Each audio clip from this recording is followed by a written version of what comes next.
In American society, money is a taboo topic.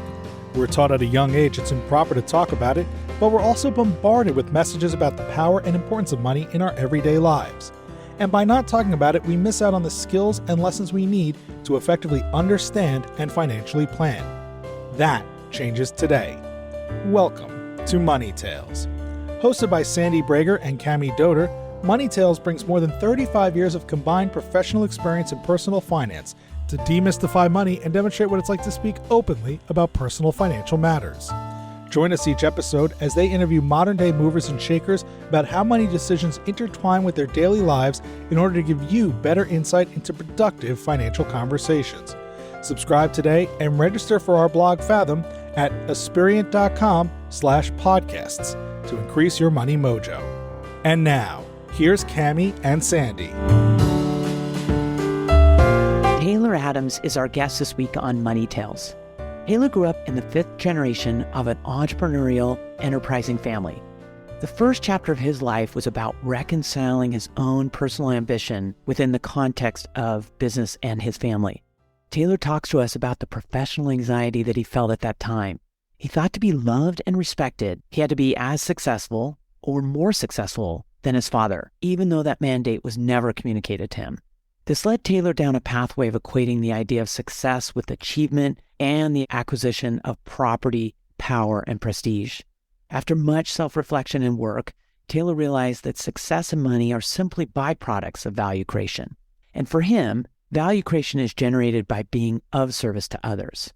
The current chapter of Taylor's life is all about where he can find purpose beyond himself. Taylor is an investment entrepreneur and innovator who discovered a passion for human transformation while working within his own multi-generational family office. Taylor's philosophy combines investment management and philanthropic strategies with entrepreneurship and talent development. His goal is to promote a culture of multi-generational value creation rather than value consumption. Here are 3 key Money Tales conversation topics Taylor hits on in this conversation. First, he cautions that multi-generational family stewardship as a virtue can be misguiding. Taylor thinks that only caring about stewarding the past can prevent rising generations of the family from envisioning a future that's more abundant than what exists today. Second, how Taylor encourages rising generations of a family to creatively destruct the paradigm that got the family to where it is now. This will empower emerging leaders in the family to take the knowledge and capabilities that exist in the family today and build something new and more relevant rather than risking obsolescence. And third, how common approaches to multi-generational family governance force family members to collaborate and make decisions together in ways that may create conflict. Taylor believes the antidote to this is to prioritize individual autonomy and create an environment of decentralized value creation and voluntary cooperation. We hope you share this episode with a friend, and please subscribe to Money Tales on your favorite podcast platform. Now, on to our conversation with Taylor Adams. Hi, everyone. Welcome to the Money Tales podcast. I'm Cami Doder. And I'm Sandy Brager. Cami, as you know, my family and I had to make an emergency trip to the Midwest last week for a family funeral, which was very sad. And I have never in my life had to buy plane tickets at the last minute for 4 people. I was aghast at the cost. But of course, the reason for the travel really meant that money didn't play a role in any of the decisions we were making. But what I was really pleased about was that our family has set aside emergency funds. We talk about that with clients all the time. It's a very normal idea in the concept of financial planning of always having some liquidity off to the side in case an emergency happens. That made it really easy to just say, yep, let's buy these tickets, let's move on. I've never had to put the cash reserve into play like I did last week. So I just wanted to share. It's convenient. It works. It sounds like it was something that gave you relief, that you had money set aside. It was there for these occasions. We had so many things going through our mind and just wanted to be close to family and get there as soon as we can. It was nice not to have to worry about, gosh, how are we going to pay for this? There's just money sitting off to the side, ready to go. It was there and it was for such a purpose. That's so important. Thanks, Sandy, for sharing. It's my pleasure to now transition to our conversation with our guest today. Welcome, Taylor Adams, to the Money Tales podcast. Hi, Taylor. Thanks for having me. Excited to be here. Us too. Would you introduce yourself and, in doing so, provide a couple pivotal moments that have taken place in your life that really impacted who you are today? A big part of my story is the fact that I come from an entrepreneurial, enterprising family. And the story of our legacy goes back generations. I'm a fifth generation family member. We have a family office based in Los Angeles that was formalized in 1962. So a big part of my story is growing up in a business family and just being surrounded by entrepreneurship and risk-taking and value creation. Part of my story is that I've always been a dreamer with my head in the clouds. So I think I was born with entrepreneurial genes, which actually weren't helpful for me being a good student because I only paid attention to and engaged in things that I found incredibly meaningful. And so growing up, there was always a sense of not belonging in a way or not fitting in. And growing up in a family that has a legacy of doing significant things in business was certainly challenging for me because I think it's human nature for individuals to need their environment to reflect back that they exist and they have value. I call that value reflection. It's a survival imperative for humans. And when you grow up in an environment that's relatively robust and abundant, it can be challenging to figure out how to engineer those value reflections, figuring out where I can actually make a contribution and I can create value. And so the first chapter of my life was really about reconciling my own personal ambition within the context of business and my family. And that was definitely challenging, created so much professional anxiety for me, which I had to find ways to cope with and medicate in a way. What I've learned now in this chapter of my life is reflecting back, I can see that I internalized this mandate that in order for me to be loved and respected, I had to be as successful or more successful than my father and kind of continue that legacy of success in business. Even though that mandate doesn't exist and it was never communicated to me, I found it easy to internalize that. Foist it on yourself. That definitely created a lot of challenges because that creates the dynamic of, well, whatever I do, it has to be big. And when I was younger, I was naive and didn't understand that anything that is big didn't start as big. So I had this assumption that whatever I do, it can't be small. That created a lot of challenges in my childhood and early career. It kind of led me down a pathway of coupling this idea of success with achievement and the acquisition of property, power, and prestige. So I would say the first chapter of my life was really about pursuing what do I have to do? What do I have to create in order to achieve the things that signal that I've been successful? And that tends to look like a pathway of hedonism in a way. And then at 26 was the mark of the next chapter of my life where I just realized that journey isn't productive and doesn't work. In that year, I actually decided to get a life coach. I'm a big believer in coaching and living in active consultation with people. And that coach had me read Viktor Frankl's Man's Search for Meaning. That book just snapped something for me where I had the realization that the meaning of life is to find the meaning of life. And I realized that success and money is actually simply a byproduct of value creation. And value creation is generated by being of service to others. So the second chapter of my life was really about exploring what I call my directionality of purpose. Who are the people that I'm going to serve? How am I going to create more of them? And how do I capture that value? So that directionality of purpose is self-sustaining and compounding. In this third chapter of my life, it's really about where can I find purpose beyond myself? Because I think directionality of purpose and really feeling like I have a vision for my future is empowering, but it's even more empowering when it's no longer about me and it's about something that's bigger than me.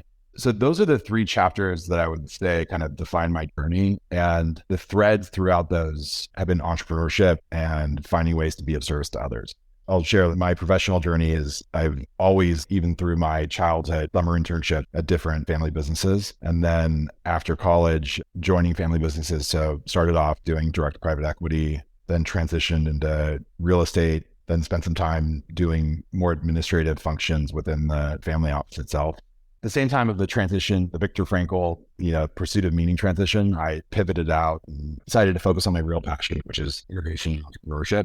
And then naively started my first venture fund and then realized that I have an innate ability to coach not only entrepreneurs, but other families and individuals who want to get into entrepreneurship and venture capital. And now I work on generally this broad bucket of, you can call it like family office strategies, the family office formation and investment entrepreneurship. I want to read the fourth chapter but I'm not going to jump ahead. I don't know what the fourth chapter is. I can't wait to read it myself. It was a really excellent introduction, and I'm curious if we can go back in time growing up in this entrepreneurial family before you're feeling the pressures, but the stories that are being shared and you're seeing happening around you. I'm super curious if you were an enterprising kid. Where did your entrepreneurial venture start? I have this innate ability to observe the environment and be like, why does that work that way? And there should be a better way for that. And so I'd always be like in class, just scribbling ideas. And there were oftentimes I would actually go have an idea of something that should be changed in the school and go to the principal's office and pitch the idea. And he was really receptive to that.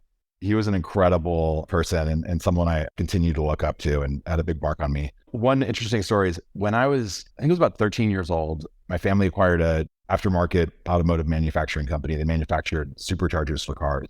And I just thought it was the coolest thing ever because all of a sudden there were cool cars around and I was super into it. And I remember one night at dinner, I told my father, this company needs to advertise on the radio because if everybody knew that superchargers existed and they could bolt it onto their engine to make their car go faster, everyone would want one.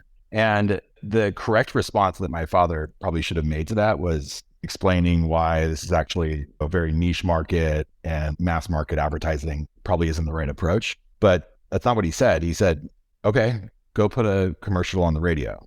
And so I was like, what? Really taken back. And he's like, yeah, I'll drive you to the radio station. I'll pay for the commercial. A week later, I'm 13 years old, put on a suit and walk into like this conference room at a radio station in LA and end up producing a radio commercial. And so 2 weeks after that, I'm on the school bus going to school, listening to the radio on my Walkman. And then I hear a radio commercial come on the air that I produced. And that was a really pivotal moment for me because it's when I realized, oh, damn, I can actually do stuff. I can influence the environment and make things happen. And so growing up in that environment, I think was really powerful. Regardless of how my parents decided to raise me or how me and my wife decide the strategies that we implement to raise our kids, the reality is that emulation just is so powerful that it's really going to take hold of that. And thankfully, I had an incredible entrepreneur in my father to emulate. And the reality is like kids just emulate and do what their parents do.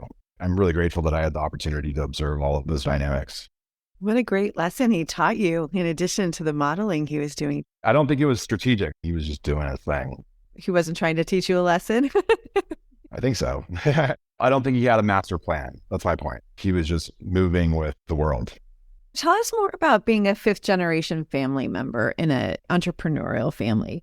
In multi-generational enterprising families, there's this unspoken expectation that it's a family business, so family members will be involved. And what I found is that there's a lot of paradoxical outcomes with respect to the strategies that are implemented to accomplish that. And oftentimes when a next gen is starting their professional journey and exploring what their role might be, the family or the business ends up saying, oh, let's bring Johnny or Sally inside and see where they fit in.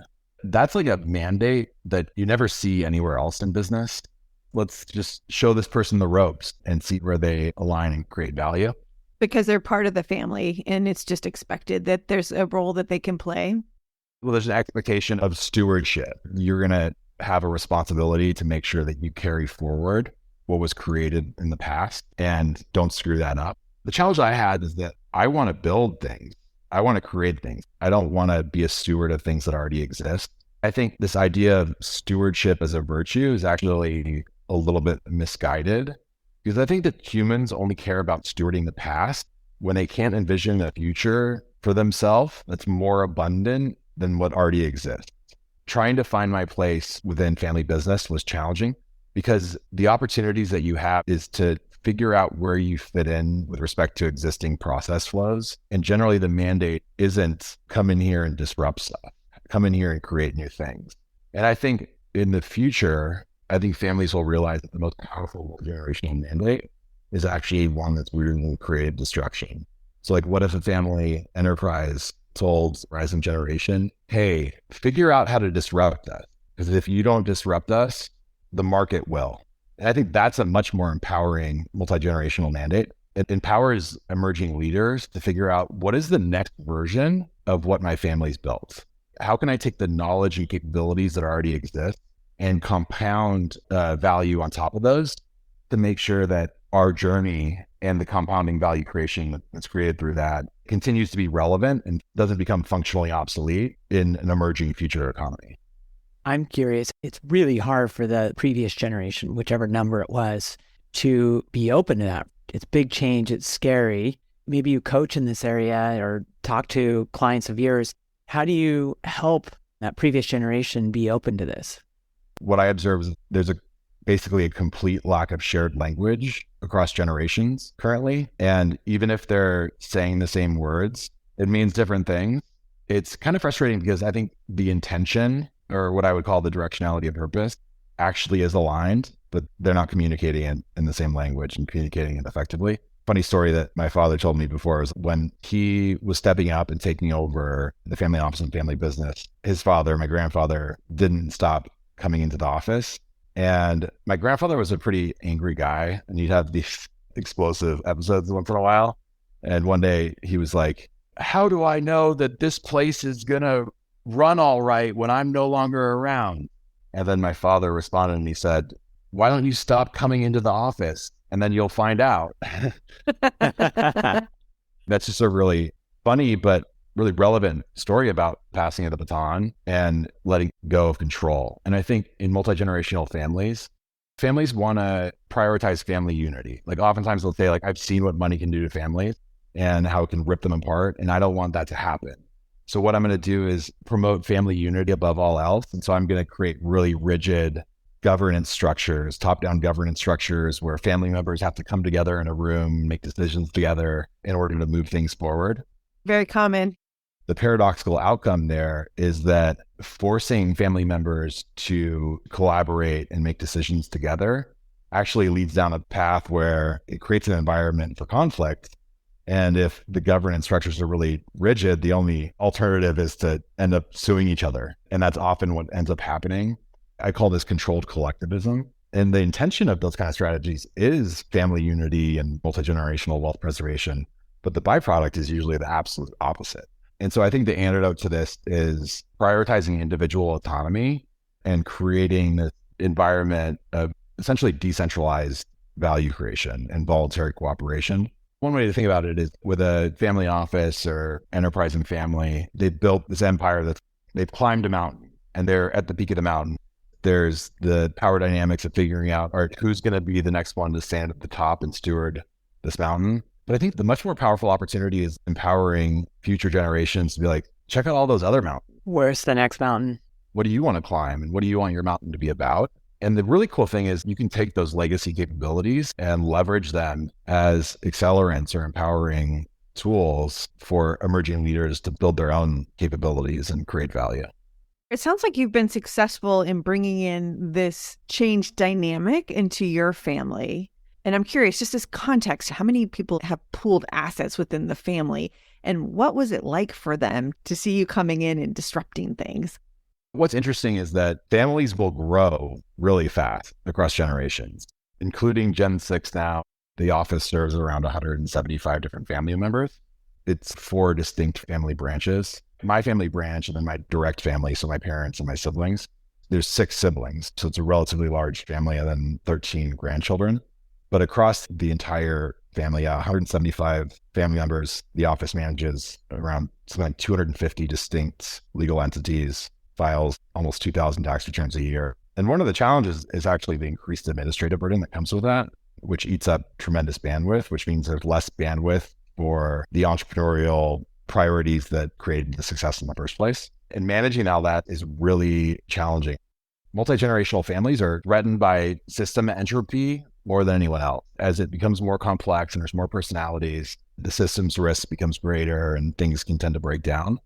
What I advise other families to do is integrate this concept of a decentralized family office, where you structurally create the opportunity for individuals of different family units to practice their own individual autonomy. To go back to your question, what was it like for me to take these ideas into our office? My philosophy around this stuff is definitely contrarian relative to wealth management industry. I think they're basically new ideas. I certainly have implemented a few things within our own office, but what I discovered, it's really challenging to do that as a family member. I'll give you an example. I'm a trustee of a trust that's for all of Gen 6, and the trust is designed to invest in their individual self-actualization. And the function of a trustee with regard to that trust is they should function more like a life coach. It's challenging for me to come in and play the role of a life coach to my nephews and nieces, because then I have a relationship with my siblings as well. And so there's a lot of different weird dynamics. The dynamics really play a role. How are you navigating that? The reality is that hard problems like the financial problems are easy, and the soft problems are really hard. Those interpersonal connections. The human problems. I think my skills in being a coach are certainly been helpful. It is harder to change things and disrupt from the inside. It almost has to be an external or decentralized thing. And actually, that's why I really enjoy working with other families, because I can come in like just completely clear of any of those existing biases or preconceived notions about power dynamics and things of that nature. Just completely objective when it's not your own family. But still be able to share my own experience as somebody that grew up around this and that has had the opportunity to observe a lot of data around it. Taylor, I'm curious, based on what you shared about your experience growing up, having really high expectations of yourself and what you could accomplish, despite your parents not seemingly setting those expectations for you, and then learning over time to individuate and really redefine success on your own terms. How is that experience manifesting in the conversations you're having with Generation 6 and your fiduciary responsibilities as trustee toward their individuation? A lot of it is repeating the wisdom that I learned from my father. So in conversations about money with my father, it was always communicated that money is simply a tool and nothing more than that. And also, this idea that, if you want to make $1 million, then find a way to help 1 million people. One challenge that I observed is that oftentimes people equate knowing how to deal with money with this idea of financial literacy, understanding budgets and compounding interest and all those things. All those technical things. That kind of education certainly has value, but I think fundamentally there's a layer below that, which is really the art and science of value creation that's important, and understanding how value is created and then how it's captured in a way to make that value creation self-sustaining. I think also people generally misinterpret what wealth is. I don't know if you guys remember the cartoon DuckTales and Scrooge McDuck, who had the vault full of gold coins and stuff. There's an assumption that there's a bank account with just tons of cash in it, or a vault with a ton of jewels and gold coins. That's not the case. The wealth is tied up usually in essentially value creation machines. And it's really about taking care of those value creation machines and finding ways to compound the value that those machines are able to create. I often equate it to a mathematical function. So if you think about f of x, f is this operation that happens to an input, and the input is x, and it creates an output. And hopefully that output is more abundant than whatever the input was. When talking to future generations about what is value and what is wealth, wealth creation is really about building the f, building the value creation function. And this idea of wealth creation implies that wealth does not exist previously.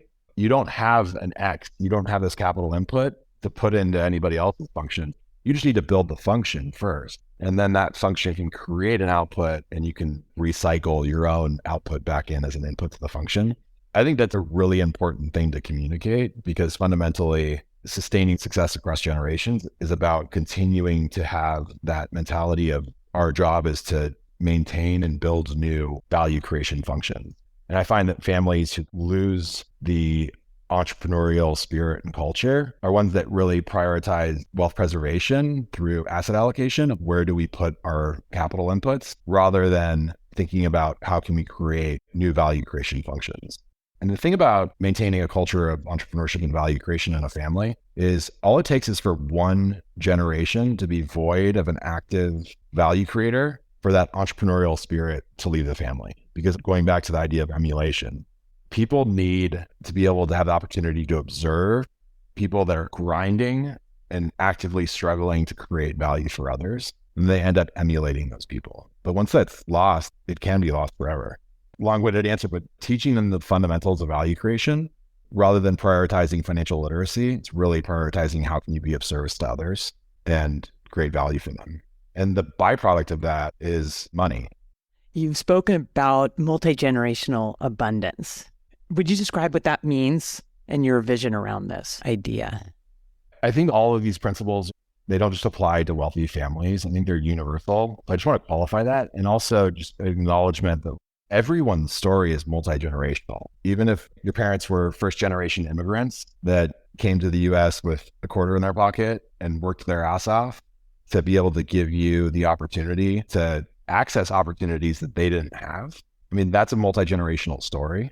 And I think it's the basis for the American dream and the founding of our country is this multi-generational compounding of human capital and the opportunities that come with that.